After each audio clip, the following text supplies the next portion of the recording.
De las 123 obras que sabemos escribió Sófocles, conservamos 114 títulos y se dice que los jueces le otorgaron primeros y segundos lugares, nunca el tercero.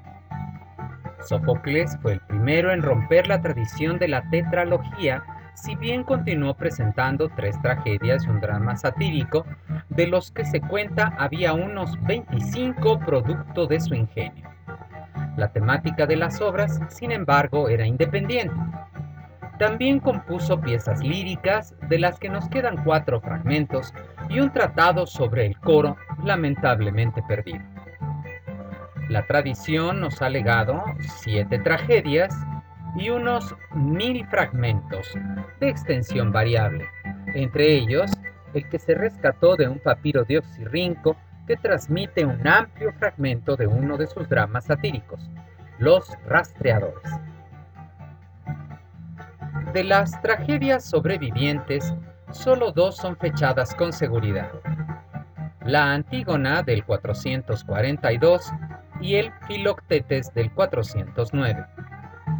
En cuanto a las demás, la sucesión más probable es Áyax, las Traquinias, del 458 al 438, Edipo Rey, del 430 al 425, Electra, entre el 418 y el 414, y Edipo en Colono, quizá del 407. Según prueban los papiros egipcios, efectivamente estas piezas eran las más leídas ya en tiempos tardoimperiales, y revela que las obras más antiguas no fueron favorecidas, pues es mínimo lo citado, quizá lo que revela que las obras más antiguas no eran apreciadas igual. Quizá nos debería recordar que, según las propias palabras del poeta citadas en Plutarco, poseía él mismo 3 estilos. Aduciríamos una evolución en su forma de crear tragedias. A diferencia de las innovaciones de Esquilo, que parecen responder a la evolución de la pieza teatral en función de espectáculo, como lo sería el equíclema o las poleas transportadoras de dioses, las que se adjudican a Sófocles parecen responder a la intención del poeta por adentrarse en la temática de la obra. Se cuenta que fue el primero en decorar el escenario, pero ello iba en razón de dar perspectiva a su trama más que de simple escenografía. El énfasis en las máscaras y los vestuarios de los actores contrastaría con el empleo de prácticamente un uniforme para los coros, y ello va en consonancia con el lenguaje con que nuestro trágico los dota. Por regla general, el coro emplea una lengua y métrica extraordinariamente complejas cuando se expresa de forma colectiva, en tanto que los actores hacen uso de una sencilla, incluso prosaica lengua. Sin embargo, no por ello existe una exaltación del coro como representante de la ciudad, y ello es comprobable porque no representa regularmente a la asamblea. Mas, de nuevo, es Sófocles quien se permite presentar como coro a guerreros en 2 de las tragedias, que así lo hace, de hecho, por encima de todos los trágicos. A saber, estas tragedias son el Áyax y el Filoctetes. La tercera tragedia, donde hay un coro de guerreros, resulta ser Rezo, falsamente atribuida a Eurípides, por lo que de la tríada de trágicos es el único que intenta, al menos, representar al coro ciudadano en más ocasiones. Como veremos más adelante, Sófocles es con mucho un tradicionalista, y estas innovaciones teatrales responden precisamente a su afán por seguir el camino trazado por su antecesor, donde incluso los cambios sean bajo tal perspectiva. Ya había yo adelantado las tendencias de la crítica moderna sobre la obra sofoclea, mas el elemento básico de su tragedia es la identificación del auditorio con los personajes, ese instante en que se reconoce: en su suerte veo la mía. En el enfrentamiento entre el ingenio y la lucha humanas y los designios inescrutables del destino. El héroe de los dramas sofocleos contempla escrutador el conflicto con el que se enfrenta, normalmente sin la posibilidad del equilibrio pero en su búsqueda se descubre la valía de la ética ya antes mencionada. Aquí es donde se comprende por qué Sófocles abandonó la composición trilógica, pues todo el drama queda contenido en una sola pieza. La grandeza del héroe Sofocleo radica en la incondicionalidad de su voluntad, para quien lo cómodo, lo reflexivo, es una locura, una seducción que debe evitarse en aras de la grandeza de los espíritus que comprenden el orden de las cosas. Tal es el caso de Antígona y su hermana Ismene.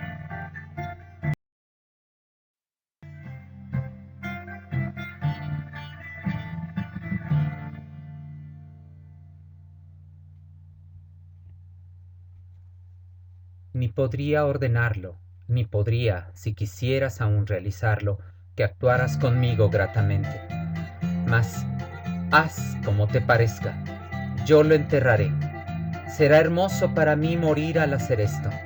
Amada junto a él yaceré, junto al amado, habiendo cumplido con todo lo piadoso, puesto que mayor tiempo es el que se precisa agradar a los de abajo que a los de aquí, pues ahí yaceré siempre. Si te parece, habiendo deshonrado lo valioso para los dioses, persevera en ello. Yo no hago lo deshonroso, pero el obrar con violencia contra los ciudadanos resulta impracticable. Tú puedes pretextar tales cosas, pero yo me encaminaré a levantar una tumba al hermano queridísimo. ¡Ay de mí, desdichada! ¡Cómo me aterro por ti! No temas por mí, endereza tu destino. Mas, entonces, no reveles a nadie esta tu obra, manténla oculta, yo también igualmente. ¡Ay de mí! ¡Grítalo! Mucho más odiosa fuera si callas, si no lo anunciaras a todos. Tienes un ardiente corazón acerca de asuntos fríos, pero sé agradar a los que es más preciso complacer. Si también pudieras, pero de esas cosas impracticables. Pues bien, cuando no tenga fuerzas he de cesar. No es adecuado desde el principio perseguir cosas impracticables. Si dices estas cosas serás por mí aborrecida, y con justicia serás odiosa para el que yace muerto. Mas déjame también con mi funesta resolución padecer lo terrible, pues no decidiré ninguna cosa que no me permita morir bellamente. Si te parece, vete, pero sabe que marchas a la insensatez, si bien correctamente amas a los seres queridos.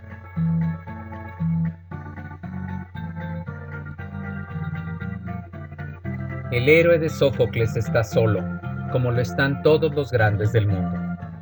Ninguno de los sentimientos borrascosos que moverán los personajes de Eurípides se hallan en los de Sófocles. Ni siquiera el amor es un motor, solo la manifestación de nuevo de ese poder inconmensurable de la deidad. Es el eros cósmico que no el arrebatado jovencito de la literatura posterior.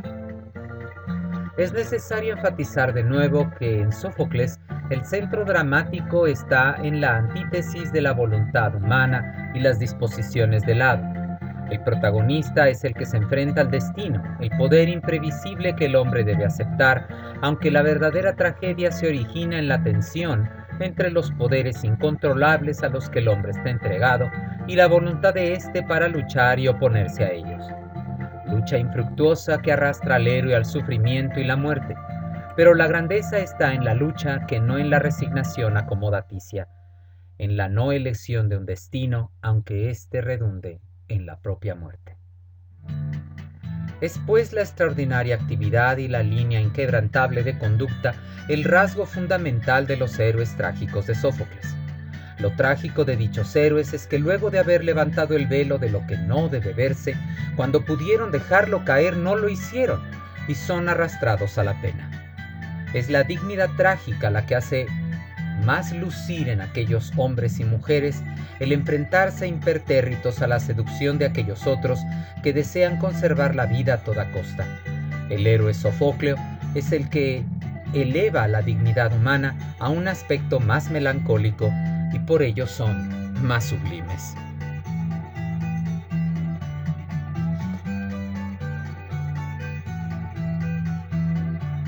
No sé cómo decir que has procedido correctamente, pues es más adecuado no existir que vivir estando ciego. No digas que lo hecho es mejor así. No me instruyas ni me aconsejes todavía, que yo no sé con qué ojos mirando podría alguna vez contemplar a mi padre al marchar al Hades, ni a mi desventurada madre. Con ambos he cometido acciones que son más adecuadamente hechas para la horca. Pero, en verdad, la visión de mis hijos engendrados, como fueron engendrados, me sería deseable contemplarla. En verdad no, al menos con mis propios ojos. Ni la ciudad, ni las murallas, ni de los dioses las sacras imágenes. Yo, desventuradísimo, de cuantos en Tebas único varón que fue proveído de la mejor manera, a mí mismo despojé, proclamando yo mismo que todos rechazaran al impío, al que por obra de los dioses se presentó impuro y de la estirpe del ayo. Yo, habiendo descubierto mi oprobio, podría mirarlos con ojos sinceros. De ningún modo. Por el contrario, si hubiera aún una tapa de la fuente de audición de mis oídos, no tendría duda en anudar mi infortunado cuerpo para que fuera ciego y también para que nada escuchara, pues es dulce el pensamiento habitar fuera de los males. Porque el dramaturgo desea elevar al individuo por encima del destino, es que abandonó la conformación trilógica de las tragedias. La personalidad en conflicto con el destino es el rasgo constitutivo, y no como en Esquilo, que la trabazón de su tragedia estaba en las generaciones como escenario del poder divino. En Sófocles, la personalidad humana surge a un primer término, y por ello en las obras últimas ya no se verá al hombre solo enfrentando al destino, sino también la lucha del individuo con las personas que lo rodean y cuestionan. El Edipo Rey es la obra de transición entre una postura y otra, por ello es conocida y concebida por muchos como la más excelsa. Los héroes de Sófocles no son propiamente hablando rebeldes o revolucionarios, pues no atacan los cimientos de la sociedad en que viven, sino que defienden los principios universales. Aceptan el orden divino, aunque los aniquile, como en los ejemplos anteriormente citados. Para Sófocles, el mundo, a pesar de todo, tiene aún un sentido. Los héroes de hoy, los amados héroes de hoy, se parecen más a los de Eurípides como rebeldes que son. Por ello es más querido y más comprendido que Sófocles y sus héroes atemperados y resignados, y por ello lo consideran algunos un pesimista. Frases como las siguientes han perfilado el análisis de su obra a esta guisa.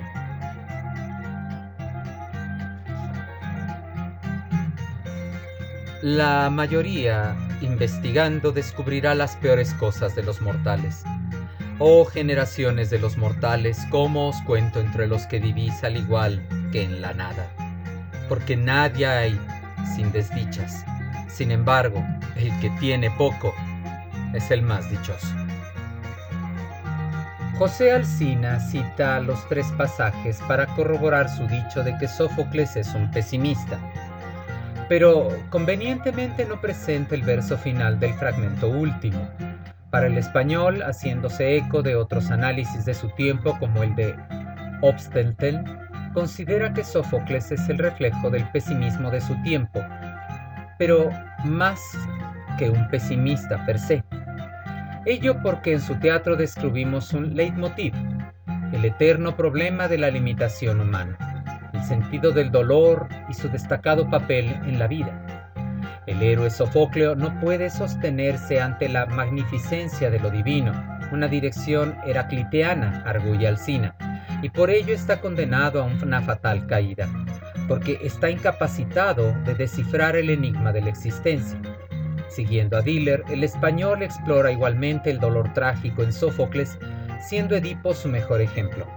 La extraña verdad de que el hombre más sabio resulta incapaz de conocer racionalmente nada que los dioses no deseen, por lo que está condenado a sufrir.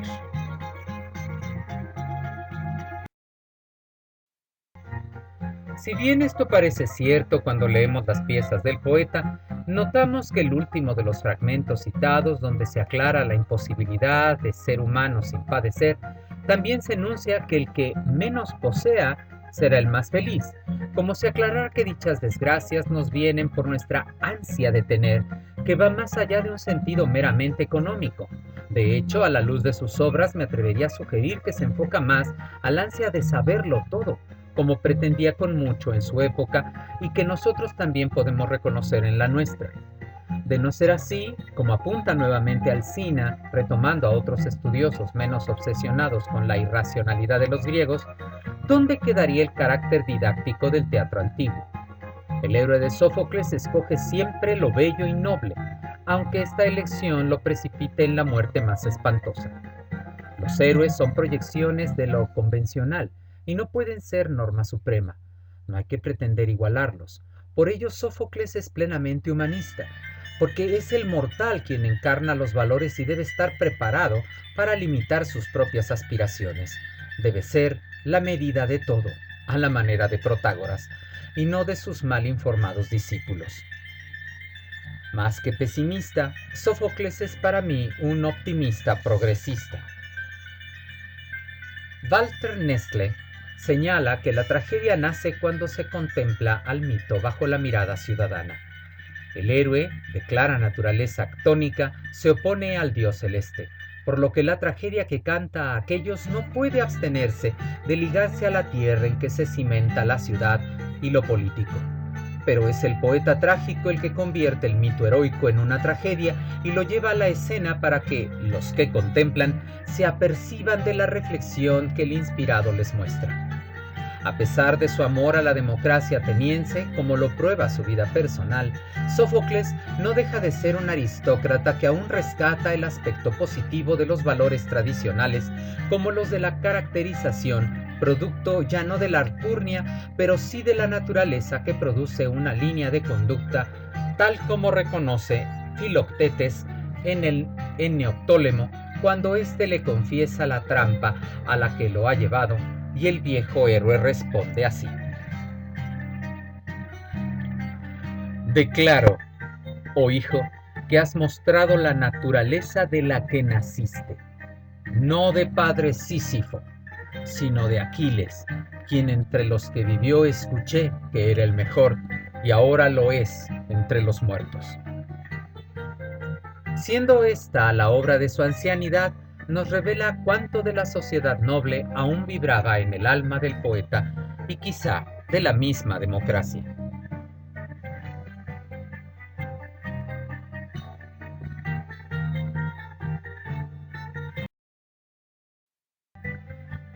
La fe de Sófocles que ha perfilado su teatro se reconoce cuando notamos cómo reutiliza la fuerza divina en la obra tardía de Edipo en Colono. Mientras fue el destino insondable el que arrastró a Edipo a su caída y la voz del oráculo délfico selló su existencia, es también ese mismo Dios el que lo rescata para la posteridad como un daimon. Las fuerzas terribles encarnadas en las erinias son las que lo acogen en la patria del poeta. Divina paradoja el que las fuerzas que lo precipitaron a la caída lo elevaran a ellas mismas. Sófocles no era un derrotista, sino un esperanzado visionario que deseaba la misma felicidad para todos y que él reconocía en la aceptabilidad de la voluntad humana, pero no en contra de la divina. Los dioses en Sófocles siguen siendo los entes poderosos y dignos, ante los cuales ningún mortal puede encumbrarse, y cuando lo intenta son precipitados por su terrible osadía. La hibris sigue siendo el más terrible insulto a la magnificencia divina. No es el orgullo lo que beneficia al hombre, sino la reflexión prudente en lo transitorio de la vida y comprender el inconmensurable poder de los dioses. En estas ideas parece respirarse aún los sentidos esquíleos de la deidad, pero lo cierto es que Sófocles abre camino a una nueva concepción, pues nuestro poeta no busca detrás del hecho el sentido último del acto divino, pues el obrar de la divinidad no es comprensible para los mortales. No es adecuado escudriñar los misterios de la divinidad, ni rebelarse ante su acometida. Así lo enuncia la Atena del Áyax al sentenciar que a los dioses les agrada el hombre en sano juicio, que sabe resignarse.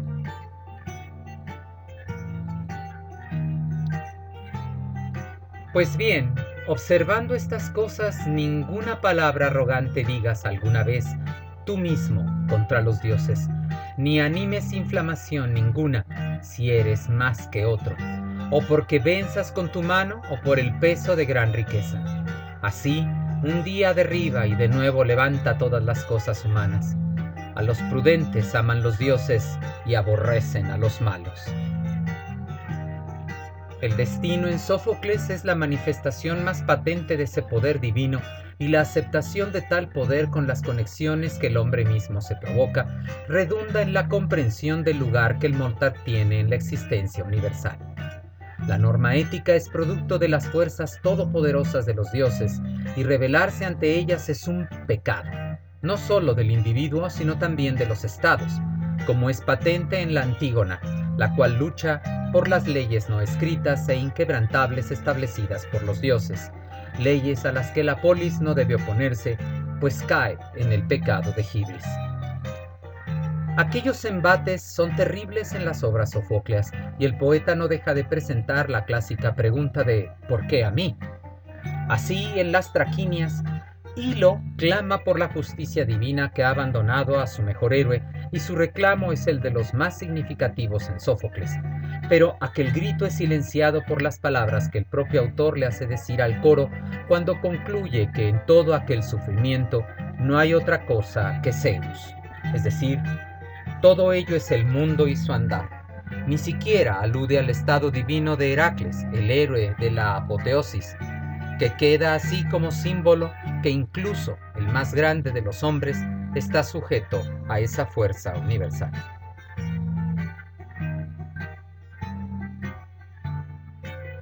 Levantadlo, compañeros, habiéndome concedido gran indulgencia por ello, viendo gran desconsideración de los dioses por los trabajos realizados. Ellos, aunque engendraron y fueron invocados como padres, sobrellevan tales pesares. Porque las cosas que vendrán nadie las contempla, y ahora cosas deplorables existen para nosotros, vergonzosas son para aquellos, pero las más pesarosas en verdad entre todos los varones para el que soporta esta desgracia. Pero el coro responde: y tú, doncella, no te quedes lejos de la casa, contemplando grandes e inesperadas muertes, muchos y numerosos infortunios, que nada hay en esto que no sea Zeus. El conflicto en Sófocles brota del desacuerdo entre la voluntad del hombre que desea imponerse y el elemento imponderable de la potencia divina imprevisible. Ante este poder el hombre solo puede recurrir a los oráculos para tratar de atisbar en las reglas del destino, pero aquella es posibilidad difícil de esclarecer. En el poeta hay una especie de apología de la adivinación, pues siempre es presentada como algo que se cumple a pesar de que los hombres no logren dilucidarlo, sino hasta que los hechos se han cumplido. Caso paradigmático es Edipo. Dicha defensa tiene eco en los métodos históricos que planteará un Heródoto. Cuando Yocasta duda de las respuestas del oráculo, el coro responde lapidario: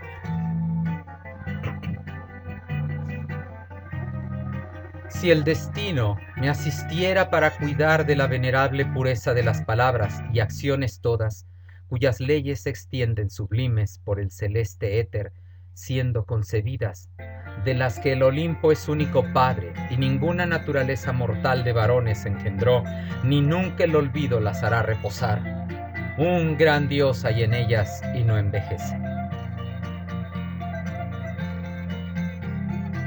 Así comprobamos que la religiosidad de Sófocles es distinta de la de Esquilo, aunque no menos profunda.